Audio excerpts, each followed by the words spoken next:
वलक़द यस्सरना अल-क़ुरआन लिज़्ज़िक्रि फ़हल मिन मुद्दकिर।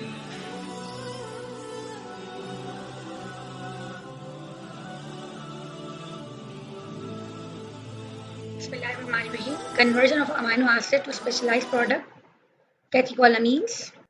In the previous lecture, we have discussed the importance of the catecholamines and how catecholamines are synthesized by this pathway. In today's lecture, we will discuss how catecholamines are degraded. Now look carefully. This is the norepinephrine. And once released at the neurotransmitter level, catecholamines have a half-life of about 1 minute due to the subsequent activation. Because ये neurotransmitters हैं, अगर ये synaptic cleft में ज़्यादा रहेंगे तो toxic भी हो सकते हैं, इसीलिए नेचर ने इनकी हाफ लाइफ बहुत शॉर्ट रखी है। इमीडिएटली ये इनएक्टिवेट हो जाएंगे। कैसे होंगे? नॉरएपिनेफ्रिन के अंदर हमारे पास अगर देखें तो दो पाथवेज हैं। एक हमारे पास है मोनोअमाइन ऑक्सीडेज, एक एंजाइम है, and another enzyme is the catechol O methyl transferase.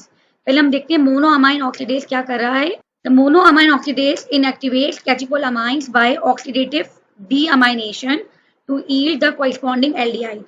ये जो अमाइनो ग्रुप है ये रिमूव हो जाएगा, डीअमाइनेशन होगी, अमोनिया रिमूव होगा and there will be the aldehydic group. The compounds to form H3,4-dihydroxyphenyl glycoaldehyde. Another pathway, catechol O-methyl transferase. It also inactivates the catecholamines and here the methylation will be done using the S-adenosyl methionine SAM. The one carbon donor is donated to the aromatic ring. You can see यहाँ पे hydroxyl group था, यहाँ पे hydroxyl group की जगह OCH3 group हो गया है, कन्वर्जन हुआ है, जिसकी वजह से दोनों कंपाउंड जो है वो इनएक्टिव है, अब वो न्यूरोट्रांसमीटर के तौर पे एक्ट नहीं कर सकते. We have certain drugs that block this enzyme monoamine oxidase and monoamine oxidase inhibitors and methamphetamines. They block catecholamines degradation, allowing their accumulation in the presynaptic neurons and then subsequent leakage into the circulation, providing an antidepressant effect.